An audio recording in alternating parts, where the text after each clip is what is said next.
எப்படி வந்தா அவங்களுக்கு என்ன அந்த டாபிக் என்னங்க பிரச்சனை நீங்களுக்கு? பிக் பாஸில் இன்றைக்கி 2 மிக முக்கியமான விஷயங்களை பார்க்க போகிறோம். ஒன்று விசித்ரா பார்த்து தினேஷையும் ரவீனாவையும் பற்றி ரொம்ப மட்டமாக பேசினது. ரெண்டாவது விஷ்ணு வந்து டிக்கெட் ஃபினாலுக்கு ஃபைனல் போயிட்டாரு அப்படிங்கிற மாதிரி.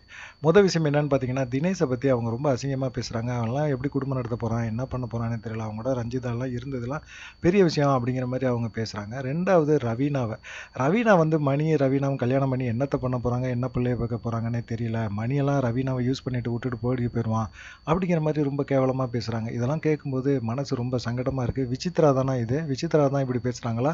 எல்லாருக்கும் நான் அம்மா, இங்கே இருக்கிறவங்க எல்லாத்துக்கும் நான் அம்மாங்கிறாங்களே, அம்மா இப்படி பேசுவாங்களா அப்படிங்கிற மாதிரி ஒரு ஐயப்பாடு எல்லாத்துக்கும் எழுகிறது உண்மை தானே. அதை தாண்டி பார்த்தீங்கன்னா விஷ்ணு வந்து ஏற்கனவே 7 பாயிண்ட் வச்சுருந்தாரு. இன்றைக்கி வந்து பார்த்திங்கன்னா ஒரு அந்த டாஸ்கில் வந்து போர்டை தாங்கி பிடிக்கிறதுல அவருக்கு வந்து ஒரு 3 பாயிண்ட் கிடைக்கிது. 3 பாயிண்ட் கிடைச்சோன்னா அவர் வந்து ஆட்டோமேட்டிக்காக ஃபைனலுக்கு ஓடி போயிடுறாரு.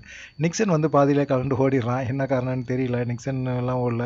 இப்போ விஷ்ணு வந்து ஃபைனலுக்கு போயிடுறாரு. அப்படிங்கும்போது எல்லாத்துக்குமே பெரிய அந்த புள்ளி கேங்கெல்லாம் காண்டாயிருது. இதில் வந்து பார்த்திங்கன்னா இன்றைக்கி விசித்ரா தினேஷையும் ரவீனாவையும் பற்றி ரொம்ப மட்டமாக பேசினது, இவங்க ஏன் இப்படி பேசுகிறாங்க அப்படிங்கிற மாதிரி எல்லாத்துக்கும் தோணியிருக்கு. உங்களுக்கு என்ன தோணுது அப்படிங்கிறத கமெண்ட் பண்ணுங்கள். நன்றி, வணக்கம். தொடர்ந்து ஆதரவு கொடுங்க.